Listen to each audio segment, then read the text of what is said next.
বেশি না কম?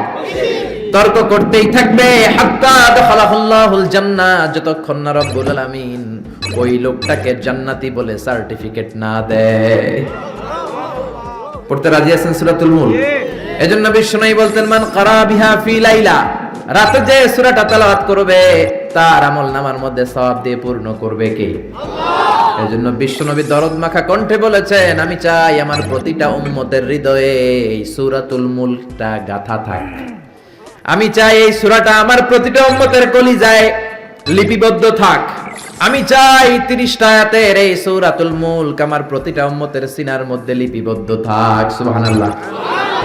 মুখস্থ করতে রাজি আছেন? সবাই করবেন? যারা ইনশাআল্লাহ বলেন নাই তারা তো আর করবেন না, না? করবেন সবাই করবেন। মাত্র 30টা আয়াত। কয় আয়াত? এক মাসে কয় দিন? আপনাদের সামুদ সালে এক মাস কয় দিনে হয়? এদিকেও 30 দিনে। তাহলে প্রতিদিন যদি একটা করে আয়াত আপনি মুখস্থ করেন, আপনার সূরাটা মুখস্থ করতে লাগবে কয় দিন? জোরে বলেন। এটা আপনাদের বাড়ির কাজ, শামুকসারবাসীদের জন্য বাড়ির কাজ, হোমওয়ার্ক। কোরআন পড়া হয় না। আগামী এক মাসে এই শামুকসারের প্রত্যেকের হৃদয়ের ভিতরে এই সূরাতুল মুলক থাকার দরকার আছে না নাই? রাজি আছেন? রাজি আছেন? চিৎকার করে পড়েন ইনশাআল্লাহ। এই সূরাটার মধ্যে নাস্তিকদের জন্য কিছু ডোজ আছে, ডোজ। নাস্তিকদের জন্য কিছু ডোজ দিয়েছে কে? আল্লাহ। মেডিসিন দিয়েছে কে? আল্লাহ। আমরা আল্লাহরে বিশ্বাস করি, আমরা আস্তিক। যারা করে না তারা কি? আমরা আস্তিক হতে চাই না, নাস্তিক। নাস্তিকরা বলে আমরা স্রষ্টা মানি না, কারণ স্রষ্টা দেখি না। কিন্তু ওরা বাতাসও দেখে না, কিন্তু বাতাস মানে কি মানে না? কারো মাথায় যদি ব্যথা হয় দেখে না, কিন্তু মানে কি মানে না? Bad headache, someone feel bad headache in his head. So why do you believe on that? কেন মাথা ব্যথা মানো? Do you see the air in the atmosphere? বাতাসে যে বায়ুমণ্ডলে যে বাতাস, এটাকে আমরা দেখতে পাই। তো নাস্তিক ভাইরা, তোমরা বাতাসে বিশ্বাস করো কেন? কপাল পোড়া। ওরা নিজেরাই নিজেদেরকে দেখে না, আল্লাহর দেখবে কেমন করে? আপনি কি আপনার চোখ দেখেন আয়নার সাহায্য ছাড়া? কথা বলেন। পিঠ দেখেন আয়নার সাহায্য ছাড়া? আরে আয়না থাকলেও তো পিঠ দেখতে গেলে ঘাড় ভেঙে যাবে। কথা বলেন। এই জন্য নাস্তিকদের জন্য ডোজ দেয়া হয়েছে। নাস্তিকরা বলে আনসিন ইজ নাথিং, যেটা দেখি না মানি না। আল্লাহ বলে আমার সৃষ্টির দিকে তাকা, আমার সাগরের দিকে তাকা, আমার ঝর্ণার দিকে তাকা। আমার সৃষ্টি নৈপুণ্যের ভিতরে আমি আল্লাহ আছি না নাই? ঝর্ণা ঝর্ণা ঝর্ণা রে, বলনা বলনা বলনা রে, কার বিরহে পাগল পাড়া তুই। কার মিলনে ফুল ফসলে ভরা রে তোর দুকুল ভুই। কার মিলনে ফুল ফসলে ভরা রে তোর দুকুল ভুই। ঝর্ণা ঝর্ণা ঝর্ণা রে, বলনা বলনা বলনা রে, কার বিরহে পাগল পাড়া তুই। আল্লাহু আকবার। সিলেটের মাধবকুণ্ডে যান, আমি মাহফিল করতে গেলে এটা ঘুরে দেখে আসি।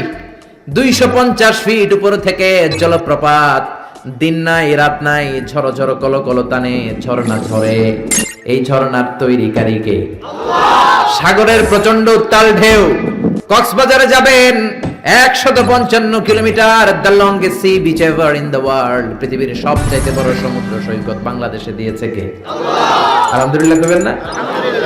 আমরা যদি আমাদের ট্যুরিজম সেক্টরকে একটু স্ট্রং করতে পারতাম, আমাদের সিকিউরিটি যদি ভালো থাকতো, আমাদের নৈতিকতা যদি ভালো থাকতো, গোটা বিশ্বে র্যাঙ্কিং এ ট্যুরিজমে 1 নম্বরে চলে যেত আমার বাংলাদেশ। যেরকম ঠিক কিনা? কিন্তু নেতা খাতারা কিচ্ছু করে না,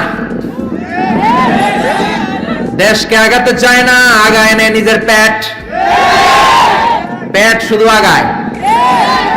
দরজা খোলার জন্য ধাক্কা দেয়া লাগে না, পেটের ধাক্কায় দরজা খুললা যায়।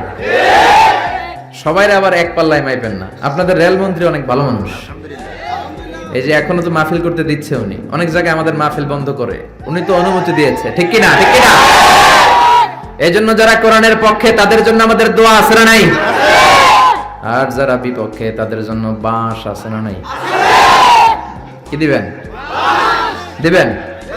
আমাদের তো কিছু নাই দেয়ার, কি দিব? বাঁশ দিয়ে দেবে, এতটুকু কেটে কেটে হাতে দিয়ে দেবে। ঠিক কিনা? ঠিক কিনা? ঠিক কিনা? এজন্য কবরে আমাদেরকে যেতে হবে, স্রষ্টায় আমাদেরকে বিশ্বাস করতে হবে। যারা আল্লাহরে বিশ্বাস করে না তারা হলো নাস্তিক। জোরে বলেন ঠিক কিনা? এই ট্যুরিজম যদি আমরা আগায় নিতে পারতাম, আমাদের রাজস্ব আয়ের লায়ন পার্ট, সিংহভাগ আমাদের পর্যটন শিল্প থেকেই আসতো। চিল্লা এখন ঠিক কিনা? এজন্য আল্লাহ বলে সাগরের দিকে তাকা, কক্সবাজারের দিকে তাকা, বঙ্গোপসাগরের দিকে তাকা। সাগরের দিকে তাকালে বুঝতে পারবি সাগরের একজন মালিক আছে রাড়াই।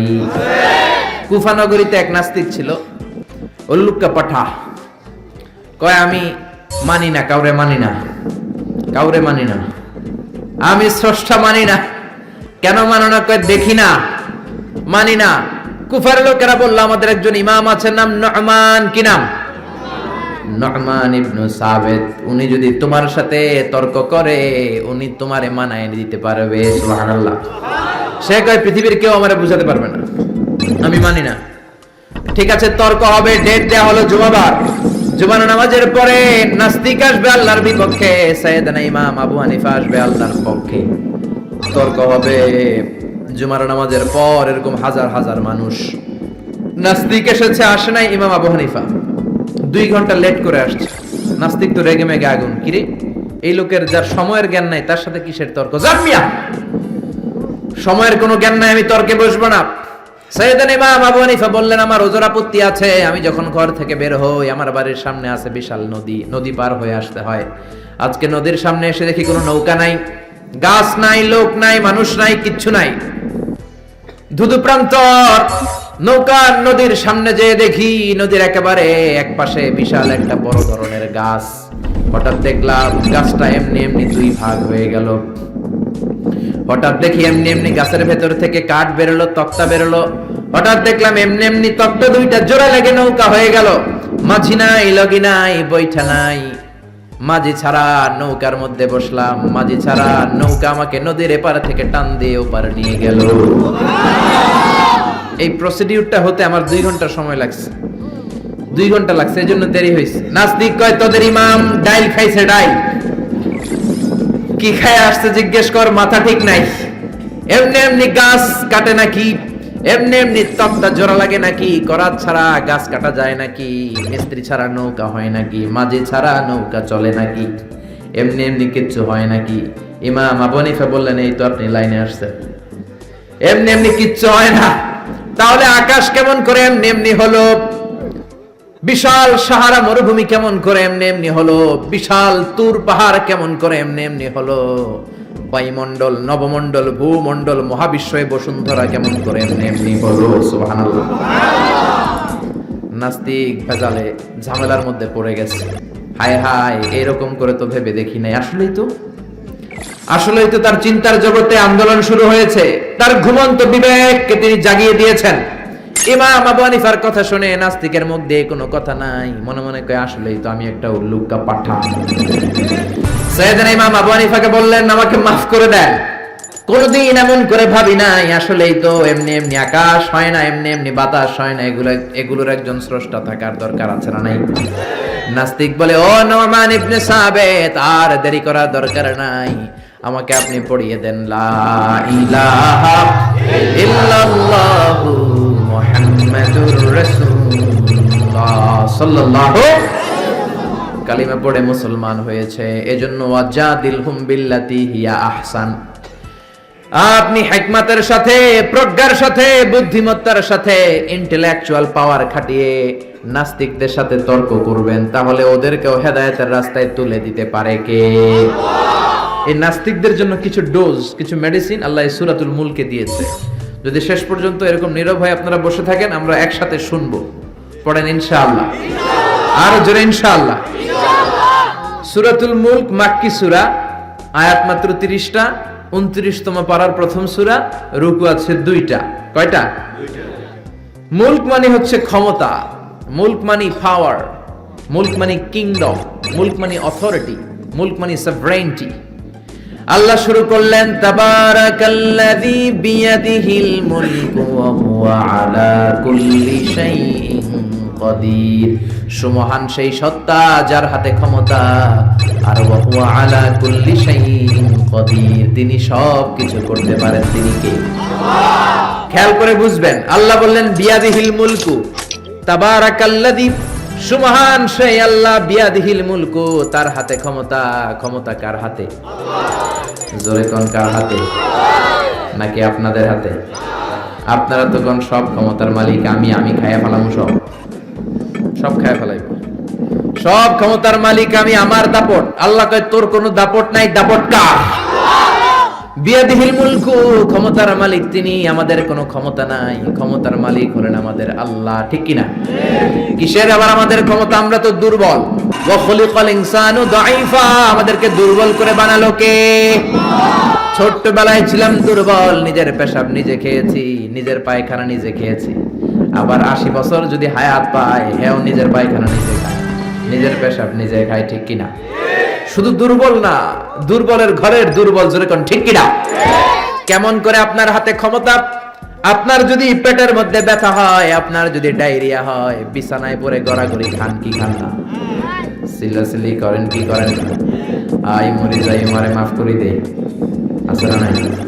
5 বার ডায়রিয়া হয়েছে, 5 বার টয়লেটে গিয়েছে, আর চেহারার দিকে তাকানো যায় না। এতদিন কইতো আমার এলাকা, এখন কয় আমারে মাফ করে দে। মাফসান কি জন্য? আপনার যখন ডায়রিয়া হবে আপনি বলবেন সব ক্ষমতার মালিক আমি। কপাল পড়া চিল্লায় এখন ঠিক কিনা? কোনো ক্ষমতা নাই। অসুস্থ হলে, দুর্ঘটনায় পড়লে, বিপদে যখন আমরা পড়ি, তখন বোঝা যায় আমাদের কত ক্ষমতা, ঠিক কিনা? এখন যদি একটা ভূমিকম্প হয়, একজনের খুঁজে পাওয়া যাবে না, সব দৌড় বাঁচার জন্য, ঠিক কিনা? নেপালে আমাদের কিছু সেলিব্রিটিরা, নায়ক নায়িকারা শুটিং এর জন্য গিয়েছেন নেপালে। গত বছর নেপালের কাঠমান্ডুতে বিশাল একটা ভূমিকম্প হয়েছে না? এরা যে হোটেলে উঠছে, পরের দিন পাহাড়ের উপরে শুটিং।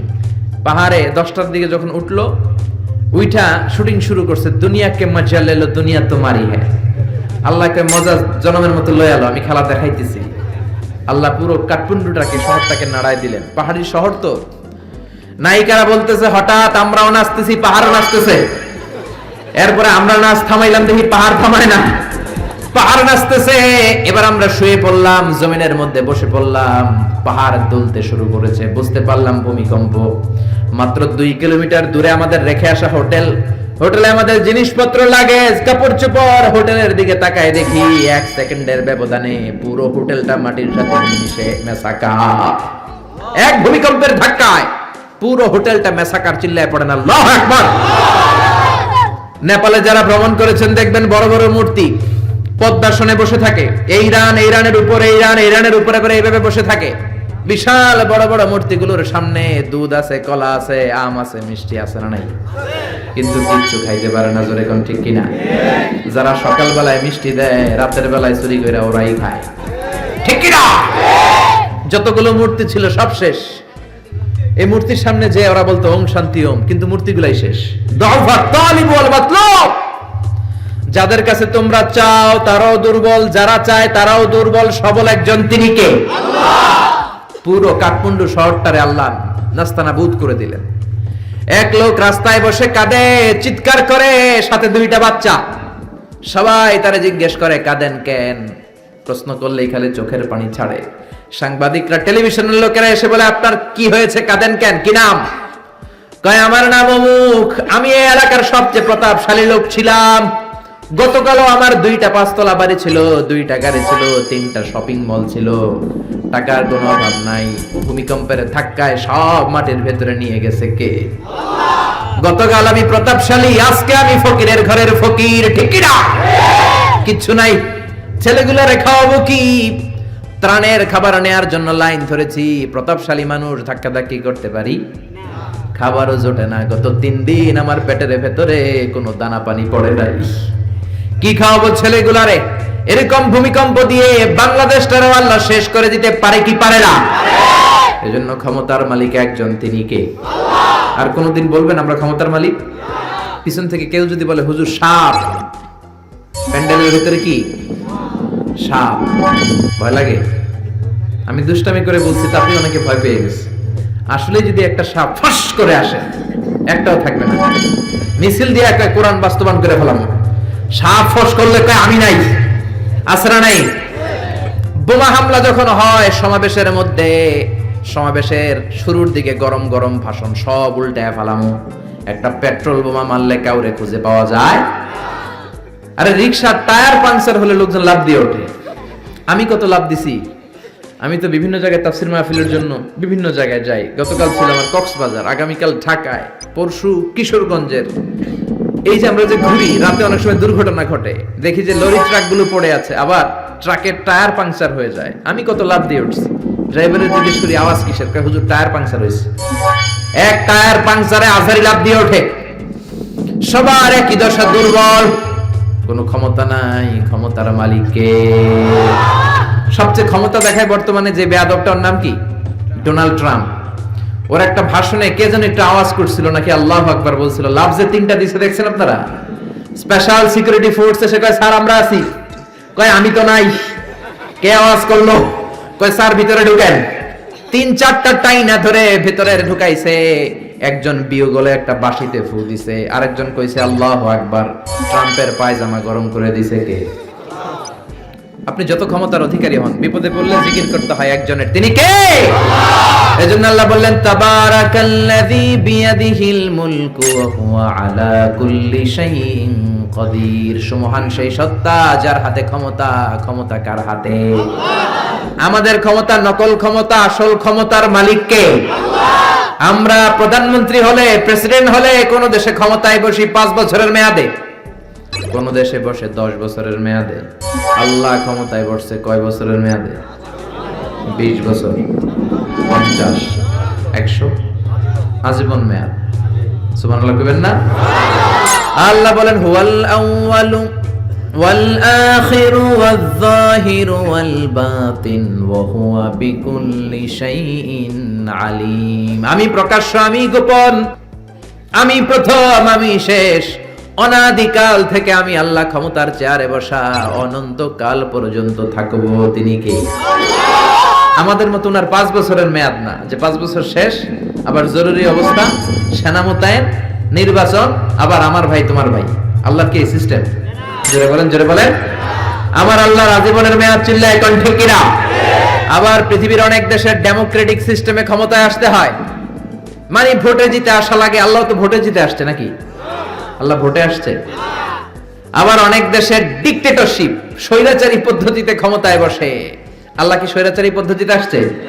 আবার কোন দেশে মোনার্কি, রাজতন্ত্র, রাজার পোলা রাজা। আল্লাহর বাবা ছিল রাজা, এজন্য আল্লাহ রাজা।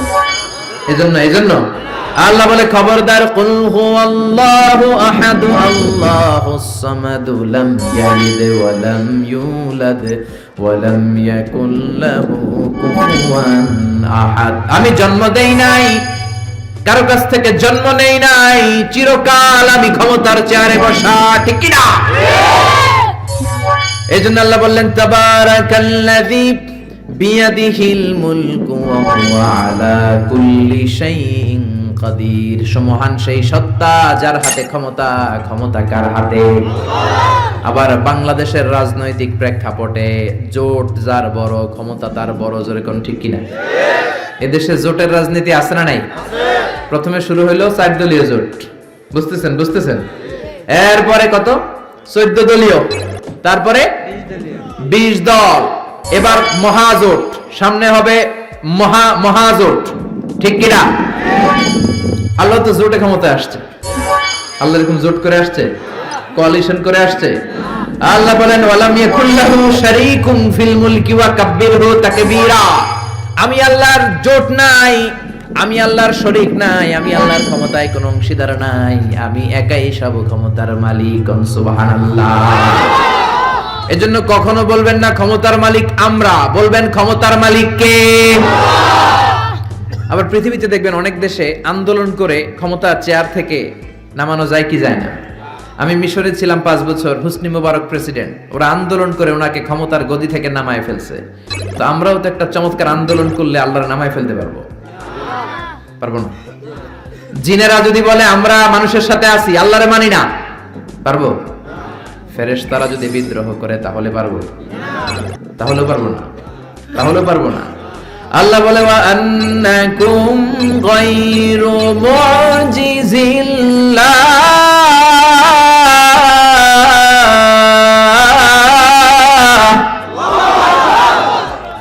আন্নাকুম গায়রু মুজিজিল্লাহ। সব জিনেরা, সব ফেরেশতারা সবাই মিলে যদি বিদ্রোহ করে, আমার ক্ষমতার এক আনাও তোরা কমাতে পারবি না। এজন্য আল্লাহ বললেন তাবারাকাল্লাযী বিয়াদিহিল মুলকু ওয়া হুয়া আলা কুল্লি শাইইন কাদির, সুমহান সেই সত্তা যার হাতে ক্ষমতা, ক্ষমতা কার হাতে? আবার দেখবেন অনেক দেশে রাজার বয়স 80, অনেক দেশে রাজা আছে, রাজা সুলতান 80-90, থুরথুরে বুড়া, লাঠি নিয়ে হাঁটে, কয় আমি আর হাইতাম ন, অবসরে যাইও, সেলফ রিটায়ারমেন্টে যাব, অবসরে যাব, স্বেচ্ছায় অবসরে গেলাম। এরকম নজির আছে না নাই? বয়সের ভারে নজ্জ হয়ে অবসরে চলে যায়। আল্লাহর তো অনেক বয়স হয়ে গেছে, এবার একটু অবসরে যাওয়া দরকার। আল্লাহ বৃদ্ধ হয়ে গেছে? আল্লাহর কোনো ক্লান্তি লাগে? আমার আল্লাহর ঘুম হয়? আমার আল্লাহর কোনো ভয় আছে? তার কোনো লয় আছে? আল্লাহর কোনো ক্ষয় আছে? আল্লাহ বললেন আমি অক্ষয়, অব্যয়, সদা জাগ্রত, সদা সজাগ। লা তাখুযুহু সিনাতুন ওয়ালা নাওম, আমার ঘুম নাই, তন্দ্রা নাই। ওয়ালা ইয়াউদুহু হিফযুহুমা ওয়া হুয়াল আলিয়্যুল আযীম। মহাবিশ্ব চালাতে যে ক্ষণিকের জন্য আমি আল্লাহর ক্লান্তি অনুভব হয় না, তিনি কে? আল্লাহ। সে আল্লাহ বললেন তাবারাকাল্লাযী বিয়াদিহিল মুলকু ওয়া হুয়া আলা কুল্লি শাইইন কাদির, সুমহান সেই সত্তা যার হাতে ক্ষমতা, ক্ষমতা কার হাতে? আল্লাহ। নাকি আপনাদের হাতে? নাকি প্রধানমন্ত্রীর হাতে? নাকি প্রেসিডেন্টের হাতে? প্রেসিডেন্টেরও ক্ষমতা নাই, উনি তো প্রাণ ভিক্ষা দেয়, ওনার তো অনেক ক্ষমতা। হ্যাঁ, আরে ওনারও প্রাণ ভিক্ষা দিতে পারে কে? এজন্য সব ক্ষমতার মালিক কে? আর কোনদিন বলবেন সংসারের লোকেরা যে সকল ক্ষমতার উৎস জনগণ? সকল ক্ষমতার উৎস কে? আমরা বললাম আল্লাহ, বুঝলাম আপনি ক্ষমতার মালিক, আর কিসের মালিক বলেন? আল্লাহ বললেন আল্লাযী খালাকাল মাউতা ওয়াল হায়াতা লিয়াবলুয়াকুম আইয়ুকুম আহসানু আমালা ওয়া হুয়াল আজিজুল গফুর। আমি জীবনের মালিক, আমি মরণের মালিক। জীবন দেয় কে? আল্লাহ। মরণ দেয় কে? আল্লাহ। প্রাণ ভিক্ষা দেয় কে? আল্লাহ। নাকি রাষ্ট্রপতি? কইবেন না এগুলো? কইবেন? প্রাণ ভিক্ষা দিতে পারে কে? আল্লাহ। আবার আল্লাহ বললেন জীবন মরণের মাঝখানে তোমাদেরকে আমি রূহ দিলাম। এই রূহ কেউ দেখে নাই, রূহকে ছুঁতে পারে নাই, ধরতে পারে না। এই রূহুর সাইজ কত, ওজন কতদূর, কালার কি জানেন আপনি? দেখছেন কেউ? রূহ দেখা যায় না। আমার দাদা মরে গেল, দাদি মরে গেল, আমরা পাশে বসা, উড়াল দিল রূহু। নানা মরে গেল, নানি মরে গেল, পাশে বসা, উড়াল দিল রূহু। কোন দিক দিয়ে বের হলো, কেমন করে বের হলো, সাইজ কতটুকু, ওজন কতটুকু দেখা যায়? আওয়াজ করে বলবেন দেখা যায়। আল্লাহ বলেন কিয়ামত পর্যন্ত রূহ নিয়ে গবেষণা করলেও তোরা খুঁজে পাবি না, কারণ তোদের জ্ঞান হলো লিমিটেড, সীমিত। আনলিমিটেড জ্ঞান একজনের, তিনি কে? এজন্য মক্কার কাফিররা বলল মুহাম্মদ রূহ কারে বলে আমাদেরকে বলো। বিশ্বনবী বলতে পারে না, কারণ বিশ্বনবী মন গড়া বলে না। আল্লাহ যখন শিখিয়ে দেন, আল্লাহর শেখানো কথাগুলো বিশ্বনবী বলে। জোরে কোন ঠিক কিনা? বিশ্বনবী আকাশের দিকে তাকিয়ে আছে, সাইয়েদনা জিবরাইল কোরআনের আয়াত নিয়ে এসে বললেন ও নবী আপনি বলে দেন কুলির রূহু মিন আমরি রাব্বি ওয়া মা উতিতুম মিনাল ইলমি ইল্লা কালিলা। পড়েন আল্লাহু আকবার। রূহ হলো আল্লাহর আদেশ। জোরে বলেন কার আদেশ? এই রূহ ঢুকে কার আদেশে? বের হয় কার আদেশে? এই রূহ কেমন আমরা কি দেখতে পারবো নাকি? বানাতে পারবো নাকি? আমরা সুফিয়া বানাতে পারবো, আমরা রোবট বানাতে পারবো, কিন্তু রূহ বানাতে পারবো? সুফিয়া পাস না নাই? আহা, আবার সৌদি আরব নাকি সিটিজেনশিপ দিছে, সব বাইরে থেকে কন্ট্রোল করে। কি হাস্যকর বিষয়! আরে আমাদের বুয়েটের ছাত্ররা এর চেয়ে ভালো রোবট বানাতে পারে। জোরে বলো ঠিক কি না? পুরো জাতির জন্য লজ্জা, চুয়েটের জন্য লজ্জা, রুয়েটে যারা পড়ো তোমাদের জন্য লজ্জা, বুয়েটের জন্য লজ্জা। বিদেশ থেকে রোবট আনার দরকার। আবার নতুন নিয়ম করছে ঢাকার অভিজাত এলাকায় রেস্টুরেন্ট গুলাতে ওয়েটার হবে রোবট। রোবট এসে খাবার দিবে, রোবট এসে পানি দিবে। আমগো দেশে মনে হয় মানুষের অভাব, কপাল পোড়া। যুবকদের এমনি চাকরি নাই, এমনি চাকরি নাই, বেকারত্বের অভিশাপে আমরা মরছি, ওইখানে ঢুকাইছে রোবট। যেরকম ঠিক কিনা? আবার রোবট বানিয়েছো ভালো, জরুরি কাজ করবা, কিন্তু চেহারা দিয়েছো কেন? কিয়ামতের দিন রোবট যারা বানিয়েছে, বিশেষ করে নাক দিয়েছে মেয়েদের মতো, ঠোঁট দিয়েছে, পার্লারিং করেছে, তাদেরকে কিয়ামতের দিন আসামির কাঠগড়ায় দাঁড় করাবে কে? আল্লাহ। যারা এটার পৃষ্ঠপোষকতা করেছে, আল্লাহর দরবারে মহা খাজা আছে না নাই? এজন্য খবরদার, এটা আরেক ধরনের শিরক। এখান থেকে কিছুদিন পরে শুরু হবে মূর্তি, চিল্লায় এখন ঠিক কিনা? এজন্য আল্লাহ বললেন খবরদার, রূহের মালিক আমি। হাজার হাজার প্লেন বানাতে পারে, রোবট বানাতে পারে, সোফিয়া বানাতে পারে, কিন্তু রুহু বানাতে পারে নাকি? বলেন। বিষ্ণু বললেন কুলির রূহ মিন আমরি রাব্বি, রুহু হলো আল্লাহর পক্ষ থেকে আদেশ, আল্লাহর আদেশে আসে, আল্লাহর আদেশে চলে যায়। কেউ এটা বের করতে পারবে না। আমেরিকার এক বিজ্ঞানী কয় আই হারুন, আমি পারবো, কিন্তু বছরের পর বছর গবেষণা করেও রুহু পায় না, রুহু খুঁজে পায় না। রুহুকে আসলে পাওয়া যাবে? জোরে বলেন। আল্লাহ তো বলেই দিয়েছে তোমাদের জ্ঞান লিমিটেড, ওমা উতীতুম মিনাল ইলমি ইল্লা কালিলা, রুহুর মালিক আমি, খুঁজে পাবা না। সে কয় আমি পামু, রুহু আমি ধইরা ছাড়ু, রুহু আমি আবিষ্কার করে ছাড়বো, নোবেল প্রাইজ আমি পাবো, নোবেল লরেট। কিন্তু গবেষণা করে মরা মানুষের পাশে বৈশা থাকে সারা রাত, হঠাৎ মরা মানুষ মইরা বেচকি দেয়, কিন্তু রুহু খুঁজে পায় না। সুবহানাল্লাহ পড়েন। হঠাৎ করে মানুষ মরে যায়, কিন্তু রুহু আর সে পায় না। এবার সে আবিষ্কার করলে এক কাজ করি, গ্লাস ফিটিং করে একটা রুম বানাই, ওই রুমের ভিতরে কিছু মুমূর্ষু রোগী ঢুকাই, তাহলে তো রুহু উড়াল দিতে পারবে না। গ্লাস ফিটিং করা, টেম্পার্ড গ্লাস, সীসা ঢালাই করা, ওটা দিয়ে কিছু বেরোতে পারে না, বুলেট প্রুফ গ্লাস। এবার আইসিইউ থেকে মুমূর্ষু রোগী আনা হলো। আইসিইউ চিনেন তো, যে ইন্টেনসিভ কেয়ার ইউনিটে অক্সিজেন দিয়ে রাখে।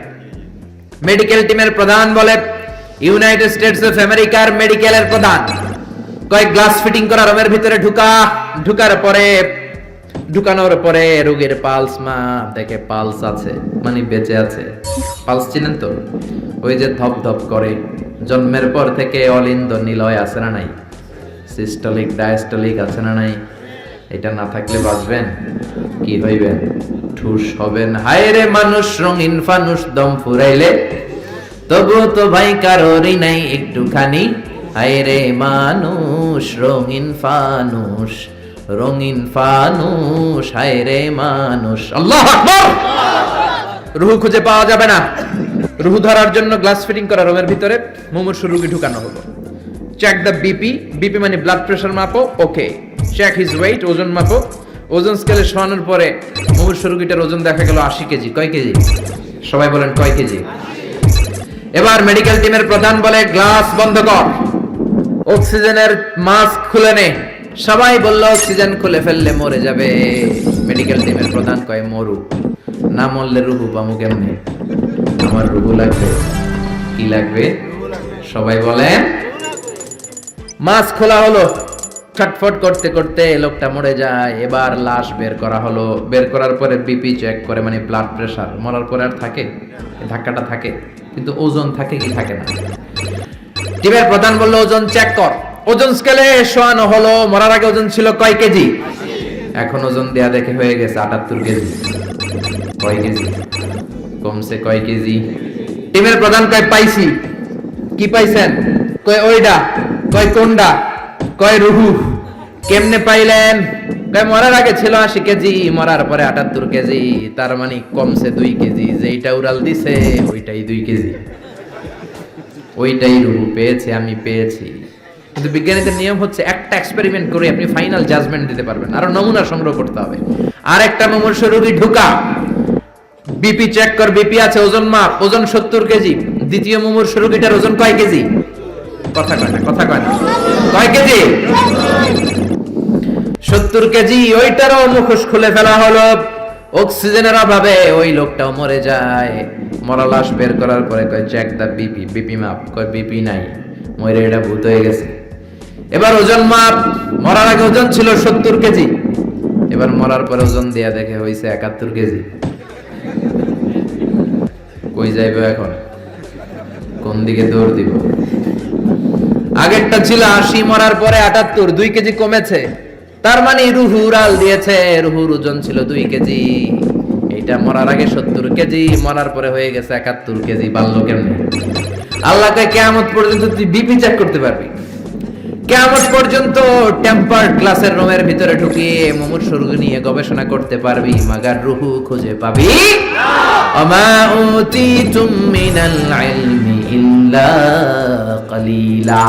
কারণ মানুষ তোমাদেরকে একেবারে নগণ্য জ্ঞান দিয়ে তৈরি করেছে কে?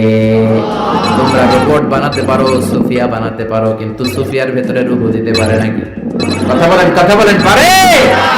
মরার পরে এক এক মানুষের এক এক দশা। কেউ প্যারালাইজড হয়ে মরে যায়, হাত বাঁকা হয়ে যায়, দেহের রক্ত জমাট বেঁধে যায়, ওজন বেড়ে যায়। আবার মরার পরে অনেক লোকের হাতের ঢিলাগুলো ছেড়ে দেয়, জয়েন্ট গুলো ছেড়ে ঢিলা হয়ে যায়, ফেসফেসে হয়ে যায়, দেহের ভিতরে জমে থাকা গ্যাস গুলো বের হয়ে যায়, ওজন কমে যায়। ওজন বাড়া কমা দিয়ে রুহ বের করা যায় না। রুহুর মালিক কে? আমরা বললাম আল্লাহ, বুঝলাম আপনি ক্ষমতার মালিক, বুঝলাম আপনি রুহুর মালিক, আর কিসের মালিক? আল্লাহ বললেন, গোলাম الذي خلق سبع سماوات طباقا ما ترى في خلق الرحمن من تفاوت। মাথার উপরে আকাশের দিকে নজর করে তাকা, বিশাল আকাশটারে বানিয়েছে কে? আল্লাহ। নাকি আমেরিকার বিজ্ঞানীরা বানিয়েছে কে? 7 স্তরে তিনি বানালেন। আবার বললেন আল্লাযী وَلَقَدْ زَيَّنَّا السَّمَاءَ الدُّنْيَا بِمَصَابِيحَ وَجَعَلْنَاهَا رُجُومًا لِلشَّيَاطِينِ। এই 7 আকাশকে আমি একটার চেয়ে একটা বড় করে বানালাম। প্রথমে বানালাম প্রথম আকাশের মহাশূন্য, তারপরে প্রথম আকাশ, তারপরে দ্বিতীয় আকাশের মহাশূন্য, তারপরে দ্বিতীয় আকাশ। একটার চেয়ে একটা বড় না ছোট? কথা বলেন, বড় না ছোট? কত বড়? বিশ্বনবী বললেন, হাতের আংটি যদি মরুভূমিতে ফেলে দাও, মরুভূমির তুলনায় তোমার হাতের আংটি যত ছোট, আল্লাহর দ্বিতীয় আকাশের তুলনায় প্রথম আকাশটা ঠিক তত ছোট। প্রথম আকাশের চেয়ে দ্বিতীয় আকাশ বড়, তার চেয়ে তৃতীয় আকাশ বড়, তার চেয়ে চতুর্থ, পঞ্চম, ষষ্ঠ, সপ্তম, তারপরে সিদরাতুল মুনতাহা বড়। সিদরাতুল মুনতাহার উপরে কোরআনের বাড়ি লৌহে মাহফুজ বড়, তার উপরে বাইতুল মামুর বড়, তার চেয়ে আল্লাহর আরশ বড়, আরশের চেয়ে কুরসি বড়, তার উপরে 70,000 নূরের পর্দা বড়, আর সবচেয়ে বড় হলো আল্লাহু আকবার, আমার আল্লাহ সবচেয়ে বড়। ঠিক কি না? এই 7 আকাশের এত উপর থেকে গোটা বিশ্বের সব নিয়ন্ত্রণ করে কে? আল্লাহ। সপ্ত জমিনের নিচে অমাবস্যার অন্ধকারে কোন পিপীলিকা যদি গুটি গুটি পায়ে হেঁটে যায়, ওই পিপীলিকার পায়ের আওয়াজটাও শুনতে পায় কে? আল্লাহ বললেন 7 স্তরে বানিয়েছি আকাশ। আপনারা যে দেখেন বা বিজ্ঞানীরা যে রকেট নিয়ে এদিক সেদিক যায়, স্যাটেলাইট লঞ্চ করে, দ্য লঞ্চিং দ্য স্যাটেলাইট, এগুলো কিন্তু আকাশে নয়, এগুলো আকাশের মহাশূন্যে। এটা হচ্ছে প্রথম আকাশের মহাশূন্য, তারপরে প্রথম আকাশ, একটার চেয়ে আরেকটা বড়। বৃহস্পতি বিশাল বড়, সূর্য আরো বড়। এই পৃথিবীটা কত বড় একটু আন্দাজ করেন। আমরা বসে আছি 14 গ্রাম। 14 গ্রাম হচ্ছে কুমিল্লার 17টা থানার একটা থানা। কুমিল্লা হচ্ছে 64 জেলার এক জেলা। এরকম 64টা জেলা নিয়ে আপনাদের ডিজিটাল বাংলাদেশ। আর বাংলাদেশ হচ্ছে পৃথিবীর সবচেয়ে বড় দেশ। বড় না ছোট? জোরে বলেন। ভারত প্রায় 20 গুণ বড়, কানাডা 100 গুণ বড়, রাশিয়া 150 গুণ বড়। এরকম 200টা দেশ মিলে পৃথিবীর 30 ভাগ মানে স্থল, বাকি 70 ভাগ শুধু হানি আর হানি, মানে পানি আর পানি। তো 30 ভাগ স্থল, 70 ভাগ জল, এই মিলে আমাদের পৃথিবী। সৌরজগৎ নিয়ে যারা কিছু পড়াশোনা করেন দেখবেন বৃহস্পতি নামে একটা গ্রহ আছে, অনেক বড়, পৃথিবীর চেয়ে বিশাল বড়। তারপর যে সূর্যের আলো পান, এটা নাকি পৃথিবীর চেয়ে 13 লক্ষ গুণ বড়। সুবহানাল্লাহ। বাড়িতে যে চিল্লায় পড়েন না সুবহানাল্লাহ। এই 13 লক্ষটা পৃথিবী সূর্যের মধ্যে রাখার জায়গা আছে না নাই? সূর্যই কি বড় তারা? না। ব্যাটেলজিউস নামে এক তারা আছে, যে সূর্য পৃথিবীর চেয়ে 13 লক্ষ গুণ বড়। ওই ব্যাটেলজিউস তারা ওই সূর্যের চেয়ে 33 কোটি গুণ বড়। এরপরে আছে আলফা সেন্ট্রাই এ, আলফা সেন্ট্রাই বি, গুগলে সার্চ দিয়ে দেখবেন, এটা ক্যারিনা, ব্যাটেলজিউস, এরকম বিশাল বিশাল রাতের বেলা তারার মেলা। আমরা যে দেখি ছোট্ট এরকম বালুর মতো মনে হয়, আসলে কি এত ছোট? আকাশ দিয়ে যে 500 জন লোক নিয়ে প্লেন উড়ে যায়, মনে হয় যেতটুকু আমি ঘাপটি মেরে ধরবো, আসলে কি ধরতে পারবেন? বিশাল বড়। চিল্লা এখন ঠিক কিনা? আল্লাহ বললেন এক একটার চেয়ে এক একটা বড় বানিয়েছি। আপনাদেরকে আন্দাজ করার জন্য আমি আপনাদেরকে এখন নিয়ে যাব পৃথিবীর থেকে সবচেয়ে কাছের যে তারা, ওই তারাটাতে আমরা শীতকালীন পিকনিক করবো। এখন কারা কারা আমার সাথে যাবেন? হাত তোলেন। সবাই যাবেন? ওরে আল্লাহ, এখানকার লোক অনেক সাহসী। 14 গ্রামের লোকজন সাহস বেশি। আলহামদুলিল্লাহ করবেন না? তো পৃথিবী থেকে সবচেয়ে কাছের তারার নাম হচ্ছে প্রক্সিমা সেন্ট্রাই। এই তারাতে আমরা শীতকালীন পিকনিক বনভোজন করব। যারা হাত তুলছেন তারাই যেতে পারবেন, বাকিদের নেওয়া হবে না। এখন হাত তুলে লাভ নেই, আগে হাত তোলা হয়ে গেছে। তো আমরা যে যাব, কি দিয়ে যাব? প্লেন দিয়ে যাবেন হুজুর? না, প্লেন দিয়ে যাওয়া যাবে না, কারণ যে মাধ্যাকর্ষণ শক্তি আছে এই বলয়টা ভাঙতে প্লেন দিয়ে ভাঙা যায় না, রকেট লাগে, তাও দ্রুতগামী রকেট। নীল আর্মস্ট্রং যে রকেটটা দিয়ে চাঁদে নেমেছে, নাম হচ্ছে অ্যাপোলো 11। এটা ঘন্টায় সেকেন্ডে চলে 11 কিলোমিটার বেগে, মিনিটে চলে 660 কিলোমিটার বেগে, ঘন্টায় চলে 39,000 কিলোমিটার বেগে। যারা আপনারা হাত তুলেছেন, আমরা এইটা দিয়ে পিকনিকে যাব। যাবেন? যাবেন? সাহস আছে অনেক। পৃথিবীর সবচেয়ে কাছের তারায় যাব আমরা পিকনিকে। দূরের তারাতে তো যেতে পারবো না, কত যে দূর। সবচেয়ে কাছের যে তারাটা, আমরা ওইটাতে নামবো ইনশাআল্লাহ। তাও যাব অ্যাপোলো 11 দিয়ে, যেটা ঘন্টায় চলে 39,000 কিলোমিটার বেগে। বাংলাদেশ থেকে আমেরিকা 10,000 কিলোমিটার দূর। তার মানে ওই রকেট দিয়ে আমেরিকা 1 ঘন্টা আপনি 4 বার যেতে আসতে পারবেন। সুবহানাল্লাহর ওয়াস্তে। আমরা এটা দিয়ে যদি পৃথিবীর সবচেয়ে কাছের তারা প্রক্সিমা সেন্ট্রাইতে যেতে চাই, যেটা 4.23 লাইট ইয়ার দূরে, এত দ্রুতগামী যানবাহন যেটা ঘন্টায় চলে কয় হাজার? 39,000। সবাই বলেন তো কয় হাজার? 39,000 কিলোমিটার বেগে চলে। এইটা দিয়ে যদি পৃথিবীর সবচেয়ে কাছের তারায় আমরা যেতে চাই পিকনিকে, আমাদের ওইখানে যেতে 1,15,000 বছর লেগে যাবে। সুবহানাল্লাহ কইতে পারলেন না মজা কইরা? আল্লাহু আকবার। এটা হলো সবচেয়ে কাছের তারায় যদি পিকনিক করি, পৃথিবীতে আবিষ্কৃত সবচাইতে দ্রুতগামী রকেট দিয়ে যদি আমরা পিকনিকে যাই, 1,15,000 বছর লেগে যাবে। আল্লাহ যদি বলে যাও আজহারি, তুমি যখন পিকনিকে যাইবাই, তোমাকে সহ যারা হাত তুলছে সবার আমি হায়াত 1,15,000 বছর বাড়াই দিলাম। আমরা যাইতে শুরু করব, যারা হাত তুলে নাই এরা মইরা ভূত হয়ে যাবে সব। এদের নাতি নাতকর সব মরে যাবে, আমাদের আত্মীয় স্বজন সব মরে যাবে, আমাদের জেনারেশনের পরে জেনারেশন মরবে, এরকম 6,000 প্রজন্ম মরে যাবে। তারপরে ওখানে যে নামার সময় আমাদের হবে। সুবহানাল্লাহ বলেন না? এজন্য আল্লাহ বললেন, ওয়ালাকাদ যায়্যানাস সামাআদ দুনিয়া বিমাসাবিহা ওয়া জাআলনাহা রুজুমান লিশ-শায়াতিন। ও গোলাম, চোখটা মেলে আকাশের দিকে তাকা, বিশাল বিশাল তারাগুলোকে তৈরি করেছে